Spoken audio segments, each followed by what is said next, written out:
Good morning, everyone. How are you doing? Welcome to the 4th Virtual Food Festival. I'm Stephen Lamb. I'm delighted to be able to host this event. I think it's the 3rd one we've done this month, the 4th in total, and the quality just keeps on getting better. Thanks for supporting us. Thanks for coming on to our YouTube channel. We're going live. Virtual Food Festival is always live every time we do this, whether it's a fringe on a Friday night or whether it's one of our festival sessions. We had a great Friday night fringe last night with a brilliant producer, Primrose Hurd. And if you wanted to catch up and see that, you can go on the YouTube channel. Everything is recorded and we keep it there for posterity. And today we've got a slightly new format. What we're trying to do is just pack in as much as possible, but we're also recognizing that people are slightly loosening the lockdown rules and heading out into the sunshine. That's great, but over the next couple of hours, I'd like you to stay and sit and watch and be entertained. We're going over shortly all the way to Australia to see Rick Stein, our favourite and regular here on the Virtual Food Festival. He'll be joined by son Charlie to do a wine pairing after he's done a cooking demo. And then we're going to have a slightly grown-up debate. We're having a chef's forum around about 10:40. We've got Bruno Loubet, we've got Tom Hunt, and we've got Anna Howe. They're going to join us and they're going to talk about who inspired them and what inspiration they take from being in the industry. And then it's time to go out into the sunshine, do what you like, have a bit of fun, enjoy yourselves, but make sure you join us back at 6 p.m. where we have the fantastic Melissa Hemsley. She's going to be doing a cookie demonstration. We've got Joe Wood giving a bit of rock and roll and organic food in her demonstration. And we're going to finish with Harry Redknapp around about 7. So full program with a little break in between. Let's go over to Australia and see if Rick is there. Good morning from us, Rick. Good evening to you.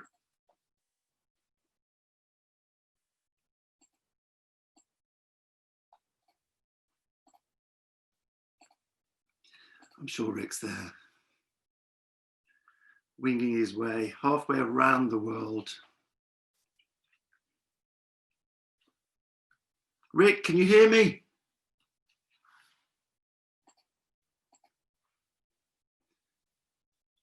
Just while we're waiting for Rick, these things happen sometimes when we go live, but just while we're waiting for Rick, we've got a new initiative. If you have a look on our virtualfoodfestival.org website, you might see that there's a splash page. You've got 2 opportunities to engage. First one is that you can go on the crowdfunder page and pledge to be in the front row. Hi guys.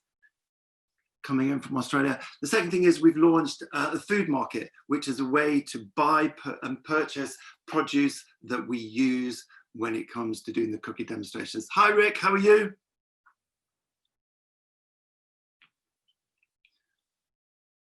Can you hear us, Rick? Yes, Rick, hello, good morning, good evening. Good evening, sorry about that. You got me now. Yes, really nice and clearly. Rick, it's really nice to allow us into your family home again. When we did this a few weeks ago, well, actually, it was a month ago, it seemed rather strange and peculiar and a bit kind of big brotherish. And now, 2 home haircuts later, it seems pretty normal. I know, we're all getting used to it. Yeah. Stephen, am I ready to start? Yeah, of course, yeah, you're the star of the show. You do what you like. Even if you did a card trick, we wouldn't mind. Well, I've chosen a very, actually a lovely dish from my last book, Secret France. And you have to try and make things as quick as possible, I think, to do things in real time. So it's called chicken fricassee with morels, and it's one of my favourite, indeed my wife Sass's favourite dishes. So without further ado, let us begin. Thank you. And I've got 2 chicken breasts, just for me and her, I think. And I'm just first of all going to give them a nice brown colour.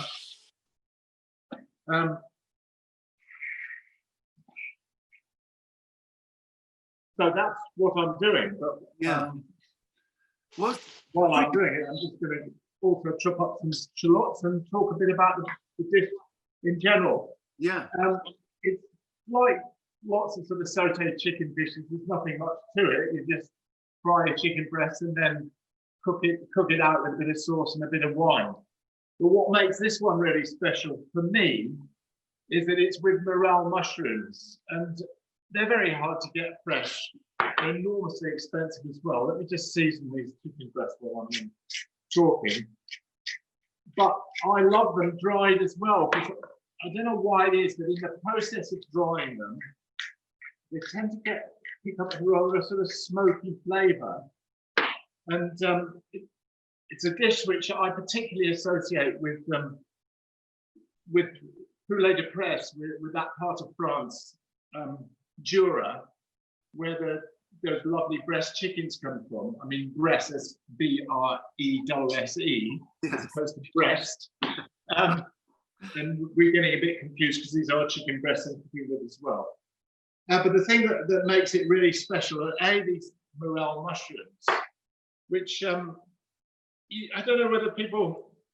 Olive, can you bring the camera up? This is my stepdaughter Olivia that's doing the work. They're spring mushrooms, spring and early summer mushrooms in the UK. I've actually seen them here in Australia as well. But dried, to me, they're almost better because you get this lovely smoky flavour in the dish. What is the it? Other thing? Sorry, Brett. What is it you're soaking them in? Just water? Oh God, I should be saying this, of course. Sorry. Have I done this before or not? Yeah. Quite right, Stephen. All I did was take them out of the packet and put them in some warm water for about 20 minutes, so that they're then fully fully hydrated is the word. Yeah.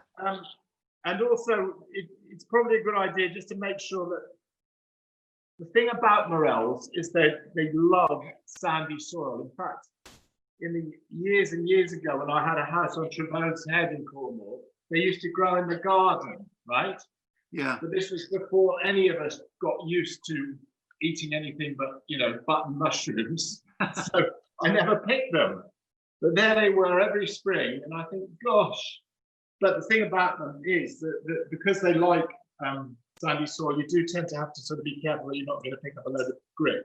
But what I'll do here is I'm going to use the juice from soaking the mushrooms to add to my sauce. I don't know, foragers tend not to want to give away their secret locations, but just between you and I, morels grow in the B&Q car park just outside of Dorchester. Love it. Love it. It's like, that's so funny. I know. It's funny because mushrooms obviously don't have a preference for where they grow, but I remember my kids' school at Ed and Jack's school had steps growing outside them, but nobody ever got them. They weren't the best steps, they were bay steps, but they're still very nice to eat. Yeah. Funnily enough, over here in Australia, there's a type of mushroom called a parasol mushroom, which in early summer you can see in the sort of verges of the roads. And I've never dared actually cook one because they do look like parasol mushrooms, but what if they're not? I know. So there's always a risk. Confuse a morel with anything but a morel because they just look like they do. So there we go. Just turning over the chicken breast now. Plenty of salt, plenty of pepper. All I'm doing now is just going to colour them because I want to finish cooking them in the sauce. So there we go. And would you always leave them whole, Rick, or would you sometimes cut the breast off? What's your preference? Well, I just love the look of them in the finished dish whole, and then I would, expect my guests to cut them. But yeah, you can cut them, of course.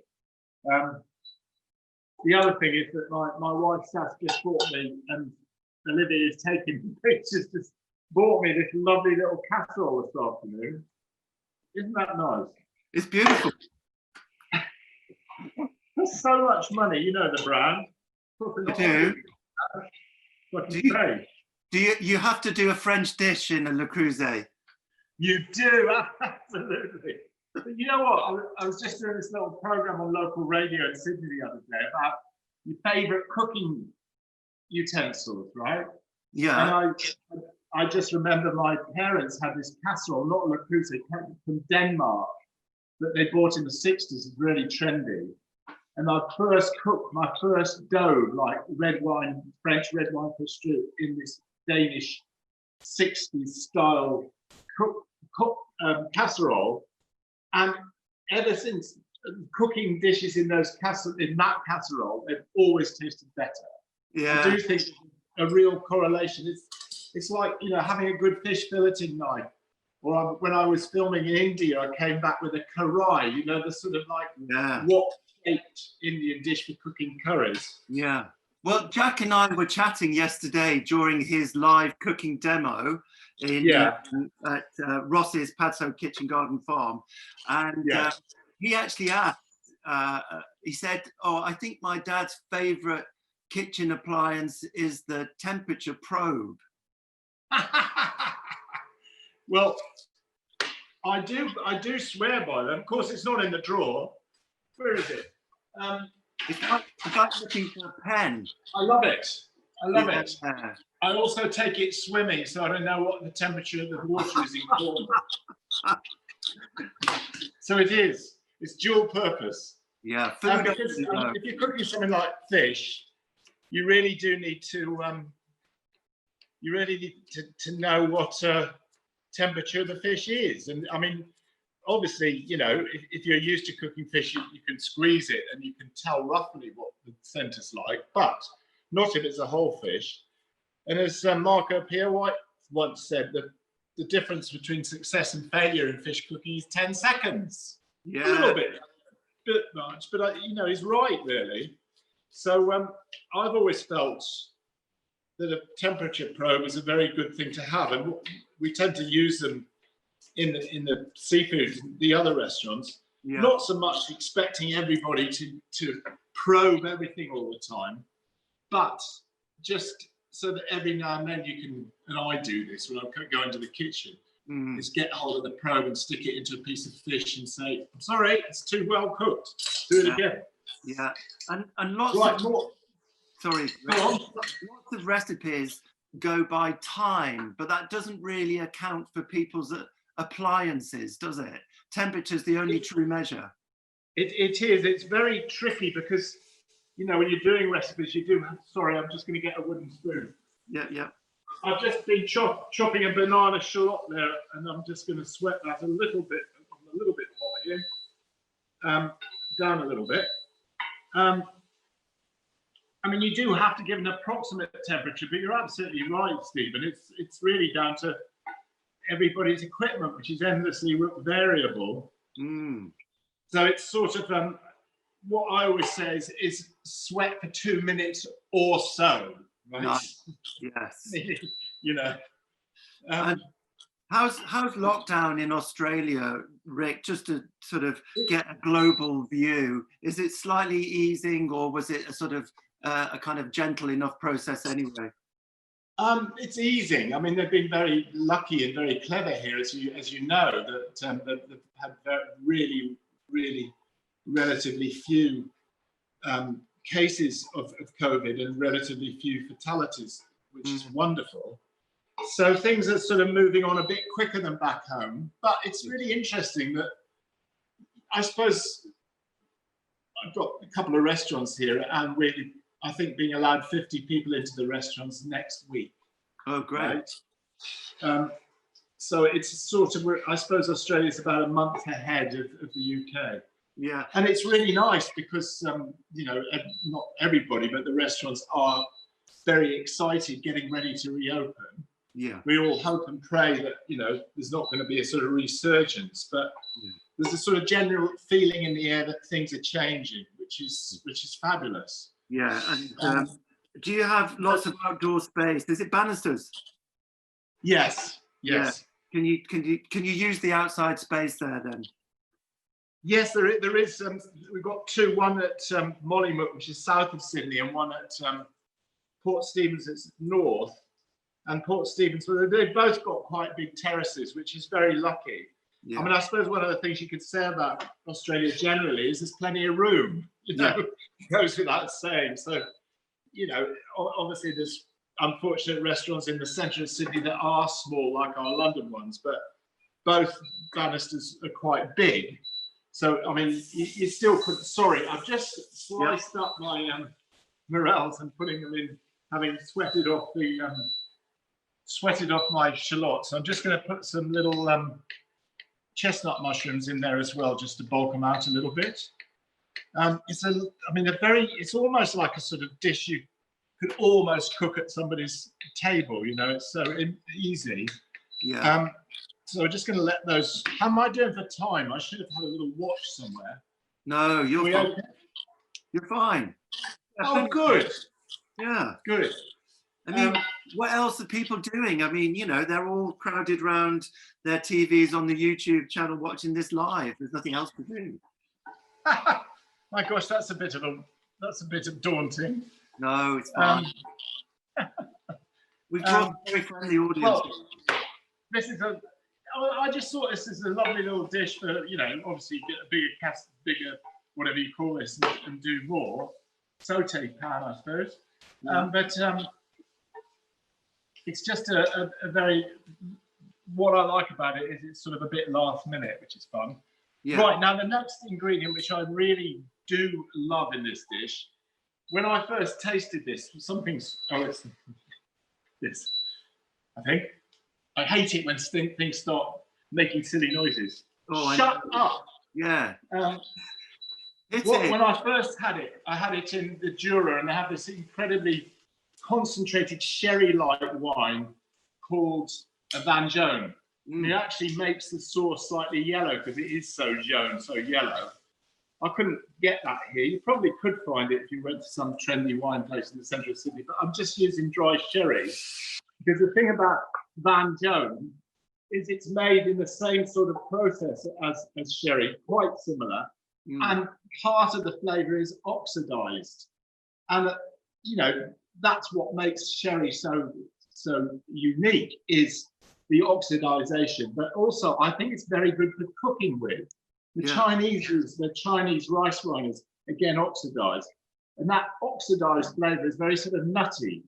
I've also made some chicken stock, and I would point out, me being me, I don't ever buy chicken breasts. I always buy whole chickens and do something else with the thighs and the legs, and then I make lovely stock with just looking at Olivia, my stepdaughter here, because I've got a deep piece full of stock.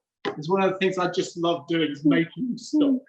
Yeah. Laughing because there's more. I've got more prawn stock in the fridge than you could shake a stick at. And when they're having whole prawns, right?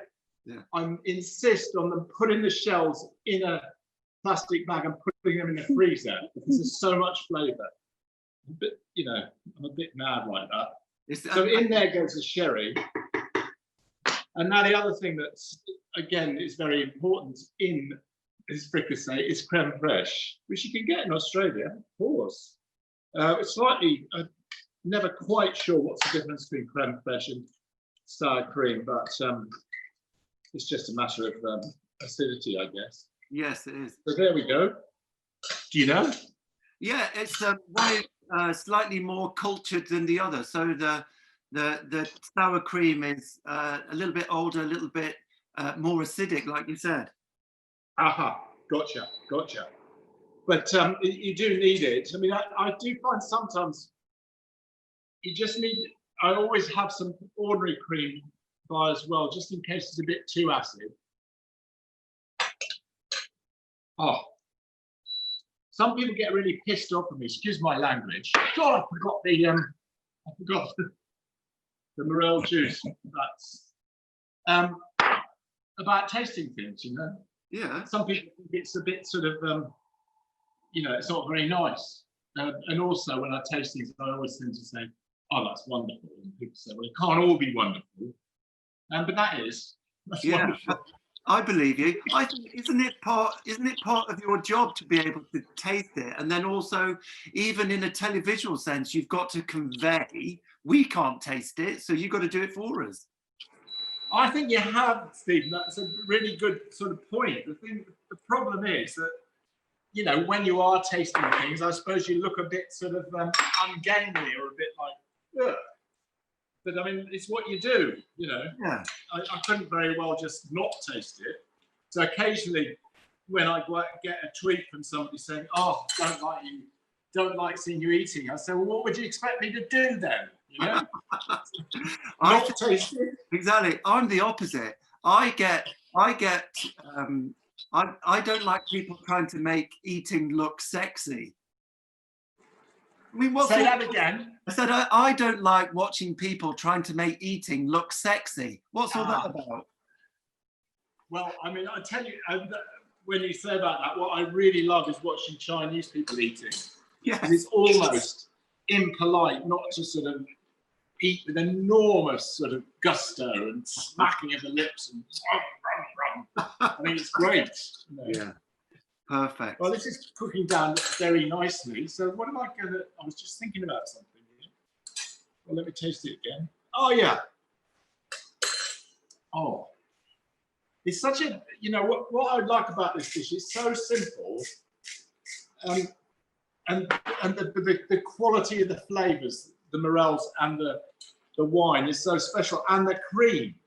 Of course, I was a bit worried when I produced this book because so much French food is, you know, really rather rich. Yeah. And I thought people were, you know, had moved on and eating a lot more healthy stuff and salads and, you know, vegan and vegetarian stuff. But actually, a lot of people still like this sort of food. They do. There's a balance, isn't it? What would you serve that with?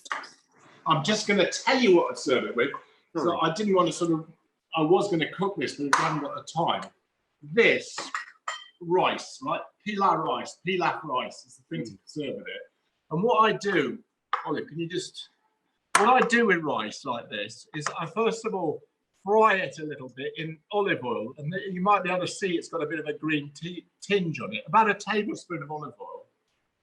And then I always work on the same ratio of 1 part volume of rice, so shall we say 100 grams of rice, to 1.6 volume of water, so about 160 milliliters of water. So I fry the rice a little bit, then I add the water, I bring it up to boil for 10 minutes, very gentle simmer, lid on, and I turn the heat off and just leave it just to settle for another 3 or 4 minutes. And it always comes out very nicely.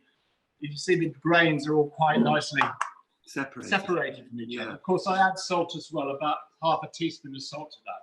But I just think the French are very good with using rice with rich dishes like this. So I would always serve rice. And the other thing that I really like with it, because one of the restaurants that does it really, really well in this world is a place called the Column d'Or in St. Paul de Vence, just outside of Nice. And what I always order then is French beans, right? Yeah. And French beans to me should not be al dente because everybody seems to serve them al dente these days. And I like them well cooked, not boiled, not blitzed, but well cooked so they're really soft. What I like is French beans just tossed in butter.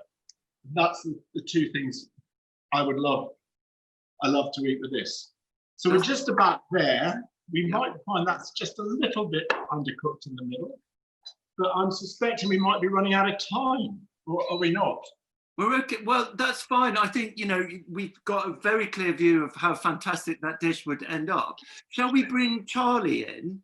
Charlie, to chat about maybe pairing it with a nice wine, and maybe we could get him to talk a little bit about the sherry if he knows where we can source that from. Good stuff. Thanks, Rick. That's so fantastic. Thanks, Olive, for doing some brilliant camera work there too. Hi, Steve. Yeah. Hi, Charlie. Drinks Hi, coming. Hi, Dad. Charlie. How are you? I'd just like to say, you mentioned earlier about you taking me, Jack, and Ed sep hunting. I don't recall ever finding any seps at the school. Well, it must have been another occasion, Charlie. But I tell you what, if you go to Treviska even now, I bet you'll find them in October. I think Under the as a young trees, kid, the last thing I wanted to do on a Sunday was go back to school. Fair enough. Fair enough.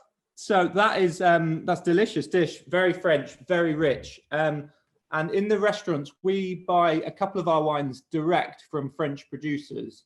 And I just wanted to highlight one of those really, because as we've said before, this is a global crisis, and the French wine producers are in as much trouble as English drinks producers as well. So this is a white Burgundy that we label ourselves, but it's from the Macon down in Burgundy, made by a really good friend of mine called Kevin Tessier, and we ship direct. You can buy it online from us at stein.com, but that is helping him, because the more we sell, the more we can buy from him and kickstart his production. And interestingly, we were doing a quiz we do every Friday with Jack and a couple of other chefs, and we were talking about wine. And Jack was sort of teasing me a bit and saying, "Oh, how would you describe wine? It's all like water, isn't it?" And I think that's quite relevant here, because the dish that Dad's got there is incredibly rich, and obviously it's got the creme fraiche in it, it's got butter, and that is fat, and you can pick that up in your mouth as richness. And the same thing with wine as well. So different wines have different levels of richness, and that's the mouthfeel, which when you speak to people about wine, they start thinking that's quite a flowery term. What does that mean? But it is the same. It's that fatness and that richness. And for me, with food and wine matching, that's the most important thing. It's not the fruit that you have in it. It's matching the richness of the two dishes. So this isn't going to get overpowered by the creme fraiche in the dish. So, and there's a sort of romanticism to French food and French wine, and it doesn't get better than Burgundy, in my opinion. So perfect match. Nice. And what does Jack know anyway? What does he know? And who won the quiz, Charlie? I won the quiz, but so there was so our friend lives in South Africa. He's a chef, and he did it this week. And one of the rounds was on capital cities, and I am quite good at capital cities. So it was out of 20, and I got 20 out of 20. So I kind of won the whole quiz based on the capital city round. So I think Jack was a bit upset. Well, we'll rib him about that later, but he has his qualities too. He certainly does, yeah. Yeah, Charlie, that's another fantastic pairing. Can I just ask you a question about when you label a wine for the restaurants? Does that mean to say it's like an exclusive? Yeah, so I work with Kevin every year to blend it. So it's different parcels from different Chardonnay vineyards in the Mâconnais, different levels of oak every year. So yeah, it's exclusive to us, and we work with him directly. And he's one of these guys that he's become a very good personal friend of mine, because he's really into food, really into wine, and we just talk for hours, drink a lot, and eat a lot. Yeah, well, that's indicative of the way you guys work. You don't just have suppliers and producers. It seems that you have this extended family, and the spirit of what we're doing here obviously is born from the way you guys conduct your business. So it's great to know. Yeah. Can you maybe help me and your dad, Rick, out with the sherry? Yeah. Did you see the sherry that Rick popped in? What was it again, Rick? The yellow sherry? It was actually, to be brutally honest, it's Chinese rice wine vinegar. I was lying about it being sherry, but it has the same effect. What you're looking for is that sort of, as I was saying, that oxidized flavour. But I would use a fino, a dry sherry for that, if I could get it. Yeah, he's right. I mean, you're totally right. I mean, sherry obviously is oxidized, and Vin Jaune is oxidized, and you get some very trendy chefs making oxidized sauces out of Burgundy. So really top-end Burgundies that have been oxidized, they'll use that in a butter sauce as well. Exactly. Don't throw it away. Make a nice butter sauce with it. Yeah. Brilliant. Great. Thank you so much. Lovely dish. Rick, thanks for allowing us to come all the way over into your house again. Well, very nice to be talking to you again, Stephen, I must say, and you, Charlie. Yeah. Yeah, I mean, do you get to Zoom much, you guys, or is it just over at the virtual food festival where you get to meet again? No, we do a bit. We do a bit of Zoom in, don't we, Dad? We do. It doesn't get involved in the quiz though, Rick. No, the quiz is good. Yeah. You've got an invite into the quiz, yeah. Yeah, we need you because I do the Times quiz with Sass and two of our friends here twice a week. So we need you to get the wine questions and the capital cities questions. Fantastic. Brilliant. Great. Well done. Drinks captain and geography director. Well done. Thanks, Charlie. Lovely pairing. We're going to see you later on, aren't we? You are indeed. Yeah, I'll be later this evening. Yeah. Yeah, magic. Thanks ever so much, Charlie. Brilliant stuff. Bye, Dad. Bye. Bye, Charlie. And Rick, thank you again so much. Fantastic. If you don't mind, I'm going to take your rice cooking method and try and pass that off as my own. Of course you can. Thank you. That's great. Take care, everyone. Enjoy the rest of your evening. Thank you, Sass, in the background. Thank you, Liv. Take care.